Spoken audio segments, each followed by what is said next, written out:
Oh dear, are we really talking about this again? We're really tossing this guy's name back into the trade rumor cycle after an endless, seemingly eternal conversation we had about him last time. Today we're going over to the Ottawa Senators, a struggling Ottawa Senators team, mind you, and going over a name that has now been tossed out into the trade rumor mill once again. Jakob Chychrun. Now, if you remember everything we had talked about with Chychrun last time this guy was a potential trade piece, you may remember that back in 2020-2021, this guy, as a young defender in the NHL, scored 41 points in 56 games played with the Coyotes. He was initially a Coyotes draftee back in 2016. He's a left-handed defenseman. He's big, he's strong, he's all that. Back in this time frame in 2020-2021, Chychrun was a very important piece for the Coyotes, and a lot of people acknowledge that, hey, because this guy is in a position where the Coyotes could trade him, they could get some extra stuff in return, whichever team it is that ends up acquiring Jakob Chychrun is probably going to be getting a great player. Like, he can do it all, you know? He's good in his own zone, he can produce points, he's got a hammer of a shot, and there's a lot of versatility with the way Chychrun has developed over the years. Eventually, after years, literally years of speculating where he was going to go, Chychrun got traded over to his hometown Ottawa Senators, where in the ending stint he had 5 points in 12 games played. Now, not exactly the best point production to end off the year, but it was something. It was a small sample. He's okay. This season, though, you could very well say that Chychrun has played better. In 28 Ottawa Senators games, he's got 22 points, on pace for about 65 on the year, with 15 goals and 50 assists as his pace. Right now, he's at 5 goals and 17 assists, which, when you consider the status of the Ottawa Senators, of course, these numbers are outdated because I am pre-recording this video. At the time of recording the audio, Tim Stützle leads the team with 31 points in 28 games played.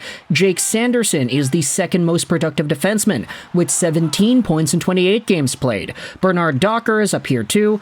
Thomas Chabot has been missing out on time, so he hasn't been up there in production. But Jakob Chychrun has more freaking points than Brady Tkachuk and Vladimir Tarasenko do.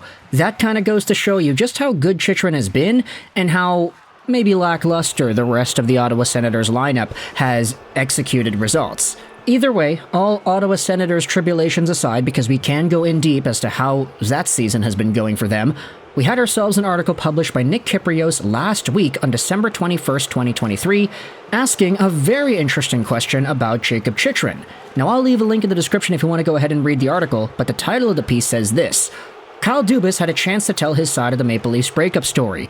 His silence spoke volumes. Now, this is a Toronto Star piece, so if you're familiar with how Kypreos does his work on the Star, he'll usually write an article about something and then go into like a whole bunch of different thoughts at the end. Our Chychrun conversation occurs at the end of the piece, but it is behind a paywall, so you do have to have a subscription to the Toronto Star if you want to go ahead and read this. Link is in the description if you have one, but if you don't, we're going to head over onto Spectre's Hockey from December 21st, 2023, because Lyle Richardson goes out there and talks about the Kypreos point that he made on Chychrun. Take a look at this. Nick Kypreos, in his latest article on the Toronto Star, wonders if it could be long before the Ottawa Senators decide to become sellers, leading up to the March 8 trade deadline. If they go that route, Kypreos wouldn't be surprised if Jakob Chychrun resurfaces in trade talks. Kypreos noted that there are several teams, the Leafs, the Canucks, the Oilers, the Jets, and Dallas Stars, that are in dire need of shoring up their blue line for a playoff run. Now pause. That's our idea. Let's talk about Jakob Chychrun being tossed into trade rumors once more to teams like the Maple Leafs, the Canucks, the Oilers, the Jets, and the Dallas Stars.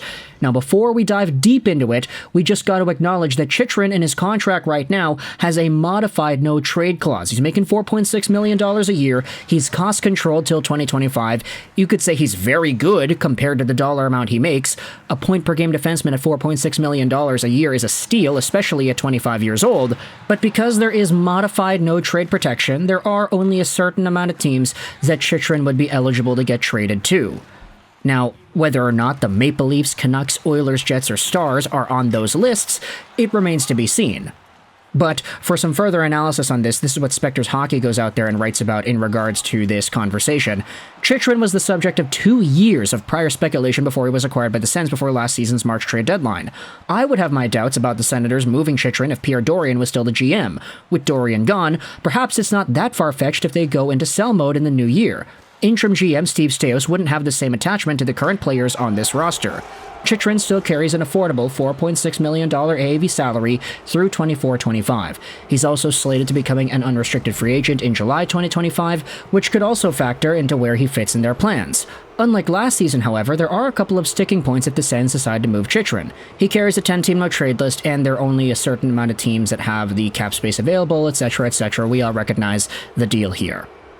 Now, when it comes to each of these teams, if we talk about the first one that's mentioned, the Toronto Maple Leafs. I mean, the Maple Leafs being on this list is not a surprise. Every defenseman under the sun and behind the moon ends up getting linked to Toronto somehow. The only problem here is Chychrun is a left-handed D, and unless they were really committed to playing him on the right side, he wouldn't address the need that the Toronto Maple Leafs have. In fact, you could say the same thing about the Vancouver Canucks. There's a reason why Toronto and Vancouver were both interested in similar defensemen heading into the new year. You had guys like Chris Tanev and Ethan Bear getting tossed around, both right-handed guys. The left-handed guy that both teams were actually interested in, Nikita Zadorov, ended up going to Vancouver anyway.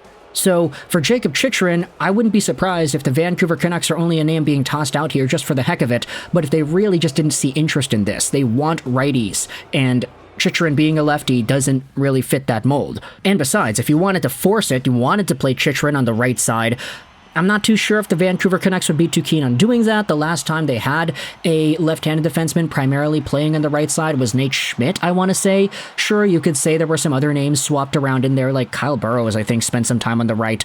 But other than that, I don't think it's something the Canucks would want to try to dabble with. As for Toronto, you could very much say the same thing. They want Tanev, they maybe would want Tyson Barrie, who really knows. Jakob Chychrun is a do-it-all defenseman, but his positional status changes where he would be applicable in this conversation. As for the other teams, I mean, if you wanted to talk about the Edmonton Oilers, hey, sure, you could debate that they may not be interested in a left-handed defenseman either, but talk about the guys that are in this organization, and you notice that, hey, you've got Philip Broberg firstly, who is a player that is available. He's a left-handed defenseman. And you've got some other speculation floating around there saying that the Oilers might be exploring some sort of a trade that was similar to the Matthias Ekholm deal from last year. They got a defensively responsible guy who's a left-handed defenseman in that trade, so who knows if they'd want to go out there and do it again. If you're willing to trade Brett Kulak like some of the rumors go out there and suggest, then maybe you could find yourselves a way to get Jakob Chychrun in on that left side. That way you could play all of your defense pairings equally, not overwork anybody, and have a left side of Darnell Nurse, Matthias Ekholm, and Jakob Chychrun. That would be stacked. And Chychrun, whomever it is that he plays with, will definitely stabilize whatever pairing that he is on. If you want to do Chychrun Ceci, Chychrun Bouchard, or Chychrun Desharnais, that would actually work out pretty nicely, I'd feel. Of course, this is all contingent, though, on the Oilers willing to move a guy out in order to bring another guy in, and whether or not the Ottawa Senators would be interested in a Brett Kulak and maybe some extra assets is up in the air. Who really knows? Maybe attach an Xavier Bourgault, and we'll see whether or not that trade goes through. As for the Winnipeg Jets, I mean, look, do the Jets really need more defense? They have been good this season, man. I'm really surprised as to how well the Jets have been playing, and that D-core definitely makes things easier for them. Brendan Dillon has been a shot-blocking monster. Nate Schmidt is there on your third pair. Morrissey, DeMello, Neil Pionk is blasting pucks on goal. There's a good upgrade to be had here if you really wanted to force somebody out, but I think because the Jets have been so good this season, you don't necessarily need to do that. I mean, you can let me know if you're a Jets fan, what are your opinions on that entire idea? And then the Dallas Stars, you could debate that there are similar things going on there. The Stars have been great this season, one of the top teams in the entire NHL, as are the Winnipeg Jets. So if you wanted to say that the Stars really needed to get an upgrade on D, maybe Chychrun's your guy. There are some really good prospects in the Dallas Stars system, so maybe the Ottawa Senators would be more intrigued with that sort of trade conversation. So let me know your thoughts in the comment section below. If you're a Dallas Stars, Winnipeg Jets, Toronto Maple Leafs, Vancouver Canucks, or Edmonton Oilers fan, what are your thoughts on the idea of Jakob Chychrun getting sent over to your team in a trade? Do you think it makes sense? Would you rather not do this instead? Do you think there are other defensemen that may fit the bill a little bit better? And if you're an Ottawa Senators fan, what are your thoughts on this entire idea? What's the return you want for Chychrun? Let me know your thoughts in the comment section below. I hope you enjoyed this video. And bye.